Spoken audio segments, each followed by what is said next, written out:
یہ پوسٹ بھی بڑی زبردست کسی نے بنائی ہے۔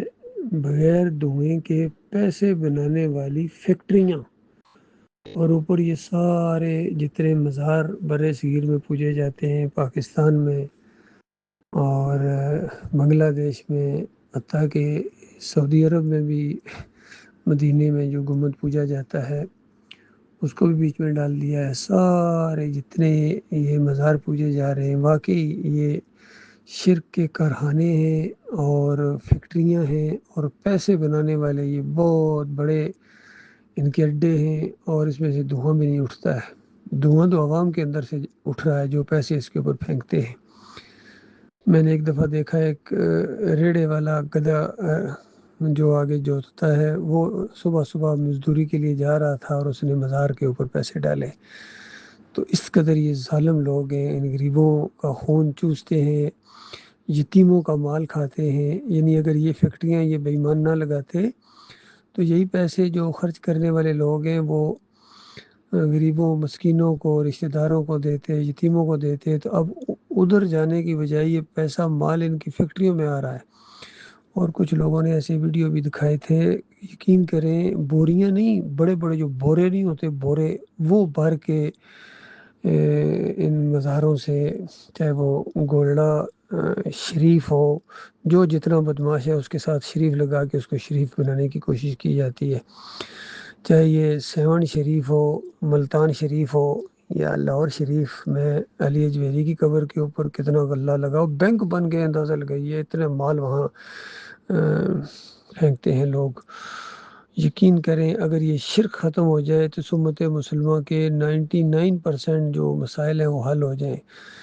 ایک تو بہت زیادہ مال ان کا بچ جائے، غربت ختم ہو جائے، ٹرانسپورٹیشن کے مسئلے ختم ہو جائیں، فحاشی کے مسئلے ختم ہو جائیں۔ یہ اڈے ہیں جتنے مزار ہیں، یقین کیجئے جہاں یہ شرک کے اڈے ہیں وہاں یہ فحاشی کے بھی اڈے ہیں، اور یہ جتنے جرائم ہوتے ہیں اور جتنے یہ نشے وہاں بیچے جاتے ہیں، چرس فہم اور یہ ہیروئن ان اڈوں کے اوپر بیچی جاتی ہے۔ پھر یہ جتنے غیر ملکی جاسوس ہوتے ہیں وہ بھی ملنگ بن کے یہاں بیٹھے ہوتے ہیں، ساری خبریں بھیجتے رہتے ہیں، اور ان کو پتہ ہے یہ قوم ایسی ہے، یہ ملنگوں سے ڈرتی ہے، ان کے اوپر ہاتھ نہیں ڈالتی ہے۔ تو یہ معاملہ ہے، یقین کرو یہ بہت بڑا شرک ہے۔ اور جب تک کسی علاقے میں ایک مزار بھی موجود ہے، پوجا جا رہا ہے، تو وہ پورا کا پورا علاقہ عقیدے کی خرابی میں مبتلا ہے۔ اللہ یہ کہ کوئی اللہ کا بندہ وہاں اٹھ کے اس کے خلاف آواز اٹھائے، جس طرح ہم لوگوں نے اپنے علاقے چکری وکیلاں گجر خان کے قریب ایک گاؤں ہے، وہاں 5 دربار ہیں، بابا صاحب سبحانت، بابا بنا کرورات، کلیاں علی سرکار، سب کے خلاف ہم نے آواز اٹھائی، لیکن کوئی ٹس سے مس نہیں ہوتے ہیں، بلکہ بے ایمانوں نے اور زیادہ شرک کرنا شروع کر دیا۔ باقی کچھ لوگوں نے ذرا کم بھی کیا ہے، کچھ لوگ اب زیادہ وہاں نہیں جاتے ہیں، لیکن یہ اڈے وہ قائم رکھے ہوئے ہیں۔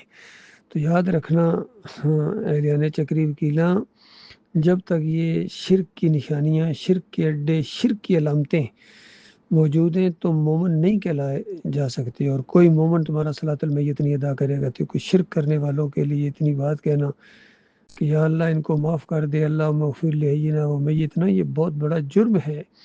اللہ تعالیٰ نے منع کر دیا، ما کان للنبی والذین آمنوا ان یستغفروا للمشرکین، کہ نبی کا بھی یہ کام نہیں ہے اور کسی مومن کا بھی یہ کام نہیں ہے کہ شرک کرنے والوں کے لیے، یعنی عرس اور میلے کرنے والوں کے لیے، یا علی مدد پکارنے والوں کے لیے، یا رسول مدد پکارنے والوں کے لیے، 11ویں دینے والوں کے لیے، 12ویں کے کیک کاٹنے والوں کے لیے، 10 محرم کے شربت پینے اور پلانے والوں کے لیے، تعویذ گنڈے، امام زامن باندھنے والوں کے لیے، گھوڑے کے پجاری، گائے کے پجاری، جمہوریت کے پجاری، بادشاہوں کے پجاری، اپنے رسم و رواج کے پجاری، اس طرح جب مرے ہیں تو کوئی مومن ان کا صلاۃ المیت ادا نہیں کر سکتا ہے، اور ایسے لوگوں کو امام بنانا تو بڑے دور کی بات ہے، یہ مقتدی بننے کے لائق نہیں رہے ہیں۔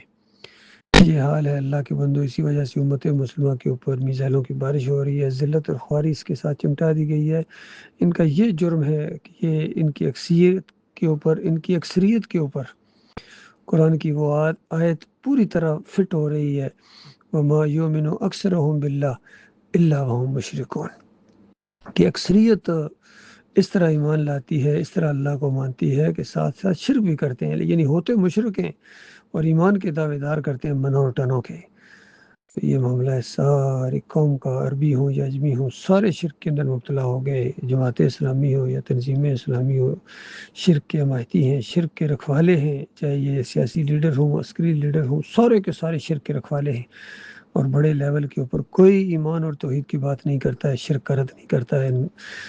نامراد مزاروں اور گنبدوں کے خلاف کوئی آواز نہیں اٹھاتا ہے بڑے لیول کے اوپر. بھلا اللہ تعالیٰ جس کو توفیق دے، ہم تو اپنی زندگی کے آخری سانس تک شرک کے خلاف آواز اٹھائیں گے.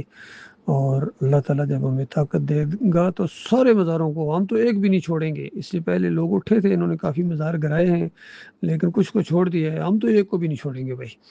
سارے کے سارے مزار یہ گراؤنڈ ہوں گے. جس طرح بتوں کو توڑا جاتا ہے، اسی طرح مزاروں کو بھی توڑا جائے گا. اسی جذبے کے ساتھ یہ سارے کے سارے گراؤنڈ کیے جائیں گے. اور ہر طرف پھر اللہ کی بندگی ہوگی، توحید ہوگی، اور پھر نبی علیہ السلام کی سنت کا دور دورہ ہوگا. اور کفر و اسلام کے درمیان فرق واضح ہوگا، حق اور باطل کے درمیان فرق بالکل واضح ہو جائے گا. یہ باطل آپس میں ٹکرا رہے ہیں اور ہر باطل کہہ رہا ہے ہم حق کے اوپر ہیں، ہم حق کے اوپر ہیں، حق کا ساتھ دو. سارے یہی کہہ رہے ہیں. عمران خان بھی یہی کہہ رہا ہے، اور جماعت اسلامی والے بھی یہی کہہ رہے ہیں، تنظیم اسلامی والے بھی یہی کہہ رہے ہیں، علی انجینئر بھی یہی کہہ رہا ہے، طارق جمیل بھی یہ ڈگڈگی بھی جا رہا ہے، طاہر القادری بھی. سارے لگے ہوئے ہیں، ایک سے ایک کٹا مشرک ہے. اور اللہ کے دین کو اس طرح انہوں نے بگاڑ دیا ہے.